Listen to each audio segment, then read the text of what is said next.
চতুর্থ শ্রেণীর শিক্ষার্থী বন্ধুরা, তোমাদের গণিত বইয়ের অধ্যায় 3-এর 43 পৃষ্ঠার 7, 8 ও 9 নং প্রশ্নটি সমাধান করব। 7 নং প্রশ্নে কি বলা হয়েছে? 37টি বক্সের প্রতিটিতে 500টি করে ক্রিকেট ম্যাচের টিকিট রয়েছে। বাক্সগুলোতে মোট কতটি টিকিট রয়েছে? তাহলে প্রথমেই আমরা অঙ্কটাকে সাজিয়ে নিব যে একটি বক্সে টিকিট রয়েছে 500টি, অর্থাৎ প্রতিটি বক্সে বলা হয়েছে প্রতিটি মানেই হচ্ছে একটি বক্সে টিকিট রয়েছে 500টি।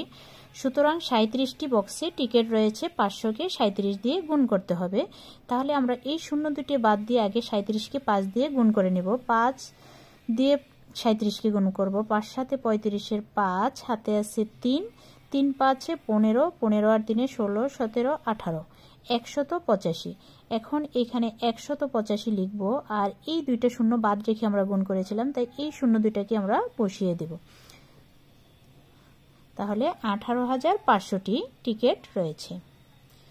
উত্তর 18,500টি টিকিট রয়েছে। এবার আমরা 8 নং প্রশ্নটি সমাধান করব। 8 নং প্রশ্নে বলা হয়েছে, রহিমা সেলাই করে প্রতিদিন 125 টাকা উপার্জন করে, তিনি 25 দিনে কত টাকা উপার্জন করবেন? প্রতিদিন 125 টাকা উপার্জন করে, অর্থাৎ তার একদিনের ইনকামটা হয়েছে 125 টাকা। তাহলে আমরা সাজিয়ে প্রথমে লিখব, রহিমা একদিনে উপার্জন করে 125 টাকা। রহিমা 25 দিনে উপার্জন করে, 25 দিনে যেহেতু বেশি উপার্জন করবে তাই গুণ হবে। এই 125কে 25 দিয়ে গুণ করতে হবে। এখন আমরা রাফে গুণটা করে নেব। 125কে 25 দিয়ে গুণ করব। প্রথমে 5 দিয়ে উপরের তিনটা সংখ্যাকে গুণ করব। 5 দিয়ে 5কে গুণ করলে হয় 5 5 25-এর 5 হাতে আছে 2, 5 2 10 আর 2 12, 2 হাতে আছে 1, 5 5-কে 5 আর হাতে রেখে 6। এখন এক গড়ের গুণ করেছি, এক গড় কেটে দিব। এবার 2 দিয়ে উপরে তিনটা সংখ্যাকে গুণ করব। 2 দিয়ে প্রথমে 5কে গুণ করব। 5 2 10-এর 0 হাতে আছে 1, 2 2 4 আর 1-এ 5। এবার 2 দিয়ে 1কে গুণ করব। 2 1-এ 2। এবার দাগ দিয়ে যোগ করব। 5-এর 5, 2-এর 2, 6 আর 5-এ 11-র 1 হাতে আছে 1, 2 আর 1-এ 3।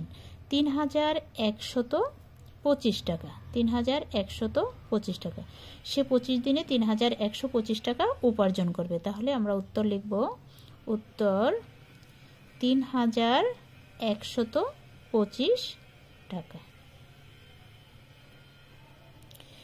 এবার আমরা 9 নং প্রশ্নটি সমাধান করব। 9 নং প্রশ্নে কি বলা হয়েছে? প্রথমে আমরা প্রশ্নটা পড়ে নিব সুন্দর করে।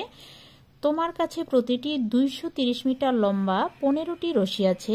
যদি তুমি 15টি রশি এক লাইনে রাখো তবে পুরো রশিটি লম্বায় কত মিটার হবে? তাহলে একটি রশি হচ্ছে লম্বায় 230 মিটার, একটি রশি লম্বায় 230 মিটার, আর 15টি রশি লম্বায় কত মিটার সেটা বের করতে বলা হয়েছে। সুতরাং 15টি রশি লম্বায় হবে 230কে 15 দিয়ে গুণ করব। এখন আমরা শূন্যটা বাদে প্রথমে এই সংখ্যা দুটো গুণ করে নিব। 23 আর 15 গুণ করব। 5 দিয়ে 3কে গুণ করলে 3 5 15-র 5 হাতে আছে 1, 5 2 10 আর 1-এ 11। এখন এক সংখ্যার গুণ করা হয়েছে, এক অঙ্কের গুণ করা হয়েছে, তাই আমরা একটা ঘর কেটে দেব। এবার 1 দিয়ে 3কে গুণ করব। 3 1-এ 3, 1 দিয়ে 2কে গুণ করব। 2 1-এ 2। এবার একটি দাগ দিয়ে যোগ করব। 5 3 আর 1-এ যোগ করলে 4, 2 আর 1-এ যোগ করলে 3, 345 হলো। 23 আর 15 গুণ করলে 345। আর এই শূন্যটা বাদ রেখে আমরা গুণ করেছিলাম, তো এই শূন্যটাকে আমরা সামনে বসিয়ে দেব। 3,450 মিটার। তাহলে উত্তর লিখব আমরা, উত্তর 3,450 মিটার, অর্থাৎ দড়িটি লম্বায় 3,450 মিটার হবে।